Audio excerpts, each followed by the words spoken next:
All right, y'all, we're gonna go ahead and get started. Welcome, first of all, to the people who are new. Welcome back to everyone who's been here before. We have kind of rebranded the young adults ministry and called it The Haven. So before we just called it Mercy Road Young Adults, but we kind of wanted to start to feel a little bit more separate from what happens on Sunday mornings. We want this to be its own separate thing and its own just like, kind of individual thing.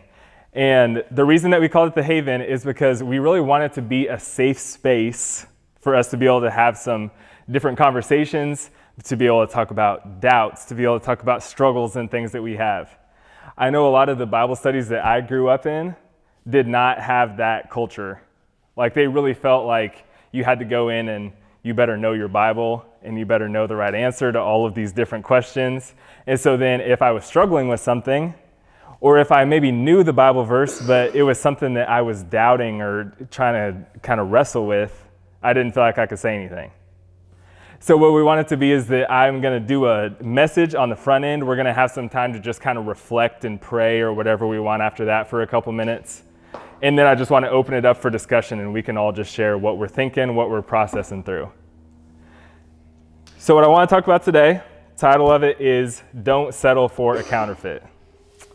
So when I say counterfeit, I'm saying something that looks like the real thing and maybe acts like the real thing, but it's a little bit deceptive and it's not actually the real thing. So I know that some of us have probably done this. This is the thing that I first thought of, was that maybe you go to a store, go to like JCPenney or wherever it is, and you're going and looking for a new outfit and you find this new outfit. And a conversation that my wife and I will have a lot of times is, I could get this same thing on Shein for like a third of the price, right? Like I could get this same thing and it looks exactly the same and I could get it for like way cheaper. Or I remember when I was in high school, I'd go to Rue 21. Have you guys heard of Rue 21 before? So it's like this store in the mall. It's got like a bunch of different types of clothes and stuff, but a lot of it is kind of imitation clothes. And then they have like imitation shoes and stuff too. So like you'll have like slides that look like Yeezy slides, but they're like $15. Or you'll have like some sort of shoes that kind of look like Jordans, but there's no logo on it. So like those are the types of things I'm talking about that if we don't want to settle for a counterfeit. The times that I've settled for that in the past and have gotten maybe really cheaper clothes or have gotten some really cheap shoes. First of all, if you get it from Shein, it takes like 3 or 4 weeks to come in the mail. But once it even comes in the mail, a lot of times it starts to fall apart, or you take it out of the package and it's super thin or stretched or whatever it would be. And then you just think, I should have just spent the extra money that it took to get the real thing, and it would have actually been able to last me longer. I would have been able to actually use this for the intended purpose. And so what I want to jump into today, I want to just jump straight into the Bible. We're going to look at a time when God's people settled for a counterfeit and some of the things that came from that. So we're going to be jumping into Exodus chapter 32. We're going to be starting in verse 1. So for those of you who have your Bibles, if you want to open to it, you can. If you want to pull it up on your phone, you can. We're going to be in Exodus chapter 32, starting in verse 1. And just to give a little bit of backstory, just in case you guys have not heard this story, God had a chosen people at the very beginning of the story of the Bible that were called the Israelites. And in Exodus is talking about how they were actually enslaved in Egypt. And they were enslaved there, and God sent someone named Moses, and that he went and saved them from this enslavement. So they just now have come out of enslavement, and they're walking through, and they're going to a new promised land, or they're going to the next place where God is calling them to be. And what we realize is that God has called Moses and said, I actually want to give you some new guidelines and some new things that I want my people to do in this new season that we're about to go into. So as they're moving, they're figuring out, there's some new things that God's wanting us to do. And instead of God just kind of standing back and maybe just like dropping some tablets down to them, he says, I'm actually going to come down. My presence is going to come down on a mountain, and I'm going to actually be in community with you. And in chapter 30, it says that God's presence was this cloud of like thunder and lightning that was swirling around this mountain. And that it actually like caught the mountain on fire. And that it was actually like intense enough to where it was shaking the whole foundation of the mountain. This is the presence of God that came down on this mountain to talk with Moses. And so I'm sure the Israelites were probably kind of scared of this initially. Like, I'm sure they'd probably never seen anything much like that. But obviously it was the true God. That was what was on the mountain and that Moses had gone up to have a conversation with. And that's where we're going to be picking up. Moses is currently up on the mountain talking with God. And this is where we pick up in Exodus chapter 32, verse 1. It says, when the people saw that Moses delayed to come down from the mountain, the people gathered around Aaron and said to him, "Come, make gods for us who shall go before us. As for this Moses, the man who brought us up out of the land of Egypt, we don't know what has become of him." And Aaron said to them, "Take off the gold rings that are on your ears of your wives, your sons, and your daughters, and bring them to me." So all of the people took off the gold rings from their ears and brought them to Aaron. And he took these things from them, formed them in a mold, and cast an image of a calf. And they said, "These are your gods, O Israel, who brought you up out of the land of Egypt."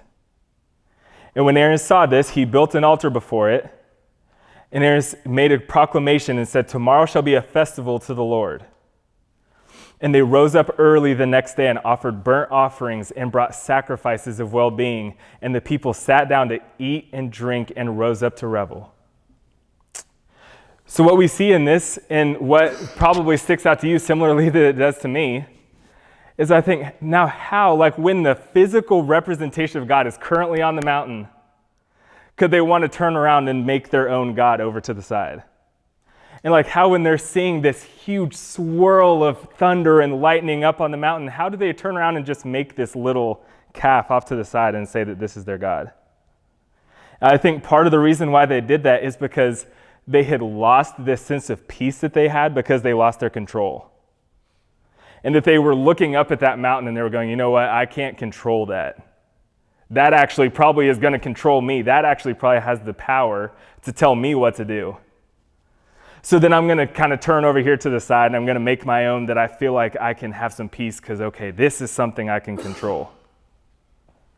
And I know in a lot of our lives we can do the same thing.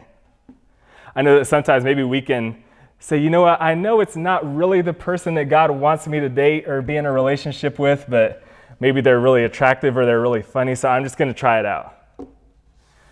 Or maybe it's like, I know this is not the place that God has called me to work in the profession that I'm supposed to go into, but I have this counterfeit God of money and it pays really well, so I want to make sure that I jump into this because I want this money. There's all kinds of different scenarios that can happen from this, and I know you guys can probably plug your own things into it, but I know that this is something that everyone has, something that they're starting to put a created thing in the place of the creator. So none of them are bad. That's why I call it a counterfeit, because it's not something that's like just this evil thing all the time, but it's something that we're taking that God has created that was supposed to point to him, and we put it up in his place. We actually replaced God with something that he created. The other thing that we see in this is that when they were talking about in this earlier part of the verse, and it says, "These are your gods who brought you up out of the land of Egypt." The word that they used for God was Yahweh, if you look at it in the original text, which is the name of the true and living God. So they weren't trying to like make a new thing. Like when I was growing up, I thought they were trying to make a new God, like they were following something else. But they actually made this calf and called it Yahweh. And so this is the other thing I know we can fall into sometimes too, is that we think that we're following the true and living God, and really is something that we've just made up. It's something that we have felt comfortable with, and that we're calling God and we're calling our relationship with Jesus, but it's not actually the real thing. And so what we realize, again, like I was saying, is that they had lost their peace because they had no control. And I think part of why they made this calf is because they say, you know what? This calf, we're going to say it saved us from Israel. It did the good things that we like. It saved us from enslavement, but it has no control outside of that. And we're going to say, yes, this is the God who does everything that we want and has nothing else to ask us to do. And I know we could fall into the same trap in so many different ways. And there's so many people in our area and all over the world who are in a spot of saying that they're following Jesus and that they're actually not following the true Jesus. And that maybe sometimes the Jesus that we're following says, you know what? I don't care what you do. I don't care what your lifestyle looks like. You just do whatever you want to do and it's all going to be good. Or maybe we're on the other side of the extreme, which is I know where I really struggled. And for a long time, I would follow a Jesus that every time I made a mistake, I felt like he was turning his back on me. And I felt like every time I did something that he didn't want me to do, he didn't hear my prayers anymore. Or he didn't want to be in relationship with me anymore. These are all different examples of what it looks like to follow a false God, but to call it the real thing. And I'm saying this not to make us all like feel super guilty and bad about, oh man, I'm doing all this stuff, I'm messing it up. But that I'm trying to show you the weight of why the gospel is so important. And that while we are still sinning, while we were dead in our sin, and while we were choosing to follow all of these other false gods, and we put our identity in our money, or in sex, or in our character, and what people think about our reputation, we take all of these things on, and we start to follow them and put our identity in them. And we say, if I could just have this, I would be secure. Or if I could just have this, I'll finally have identity. Or I'll finally be popular, whatever the thing might be. And that as we were going, we were making these golden calves just like they were in the passage. And we see that while we were still doing that, God sent his son to die for us. And that he said, this is what I'm going to really show you what it looks like to follow the true and living God. And that was the example that he sent. And also that it was the way that he came and was able to be back in community with us because of how we had turned away. And I just want to encourage you again, this was happening back in Exodus, and through all the rest of the Old Testament, it's just story after story after story of God's people making idols and turning to something that was not him, and God constantly trying to get them back. So no matter how long you've been going through what you've been going through, or no matter what addictions you may have or what struggles you may have, I want you to know that God has not given up on you, just like he didn't give up on the people in this story. And that he's still chasing after you, wanting relationship and saying, I want myself to be in the proper perspective in your mind, not just because it's like the right thing to do, but because he knows it'll finally satisfy what we're looking for in all of these other created things. In Jeremiah chapter 2, it says this, God is speaking and he's talking about his people. Again, they've just been turning away over and over. And this is what he says. He says, for my people have committed two evils. They have forsaken me, the fountain of living water, and they have dug out cisterns for themselves, cracked cisterns that cannot hold water. And so these are the things that he's saying we've messed up. He's saying they've turned away from me and they've forgotten me. And they've gone to all of these other things and they've tried to earn their own righteousness and they've tried to earn their own security. And they thought that they could do it on their own while there's a fountain of living water right next to them. Very similarly to the passage that we looked at before. And y'all, I know that I did this for so long and I'm still trying to get out of the habit of doing this, of being in a spot of, I think if I just work really hard, I can do enough right stuff to where God will just, like, I can deserve God's love and I can deserve his grace. And so then I'll get into this mode of just trying so hard and working to try to be a good person. Or I'll think, okay, if I can just be a really good husband, then I'm finally going to be able to be secure. I'll finally be at peace. And so then I just work. Again, there's nothing wrong with any of those things. But if I'm trying to dig my own well, like this verse is saying, and I've completely forgotten about the relationship that I'm supposed to have with God, eventually that's going to run out. And it's a broken cistern that can't hold water. So when we think, okay, what do I do? So I know that these things that I'm trying to chase after are not enough. I know that there's something that's going to run out at some point, but I don't feel like I have the strength to actually rely on God. And y'all, I'm telling you, like over the last couple weeks preparing for this and just in my own devotion time and stuff, I just realized like there's so many areas in my life where I haven't fully given over to God. And I'm still kind of trying to hold on to. And this is what I want us to think about, is that we can find peace in God's power. And this is what they originally could have done in that first story, right? If they had realized and seen what was up on that mountain, instead of being scared of it and scared of it being in control of them, they could have gone, oh, okay, if that's the God that we're following, like we're good. They could have seen the power that was up on the mountain and been like, wow, yeah, we don't have to worry about anybody else if that's the God that we're following. And that's what I'm hoping the response that we can have. Instead of, I'm kind of nervous, let me try and take all the control back, to try and say, you know what, I'm weak in comparison to him, so I'm going to find peace in the fact that he's in control and I'm not. Now, I've heard that phrase a lot of times in my life, in church, in Bible study, and different stuff like that, and it doesn't always make a whole lot of like sense as far as applying it to your life. It's like, okay, you're saying that he's in control. How do I do that? I think that's always what I would struggle with. It's like, okay, but like, what does that mean? Like, how do I apply that and let his power work in me? And part of what that is that we've got to rely on his grace. And when I think about grace, I think that a lot of times we think of it as God's gift of salvation, which obviously it is, right?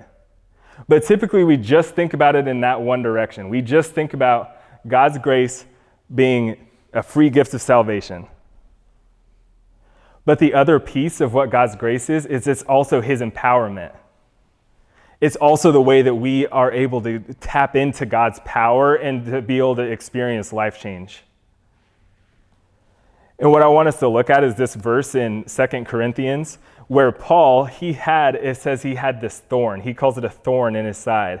And it's something that he just would struggle with, and he just like couldn't get past it. And he said he kept on asking God to please take it away. And this is what God's response was. It says, he said to me, my grace is sufficient for you, for power is made perfect in weakness. So then Paul says, so I will boast all the more gladly of my weaknesses, so that the power of Christ may dwell in me. So do you guys see what I'm talking about here now? Like this is something where it's not just that this is this gift that was given to me and I'm just passive and just, oh, okay, cool, thanks for giving that to me. But there's something that when I realized that when I was, again, just completely dead in my sin, that Jesus came and had grace on me, that's what starts to give me the power to lay down the other counterfeit gods and things that I have in my life. All of a sudden, I can start to be more generous and I can let go of those things.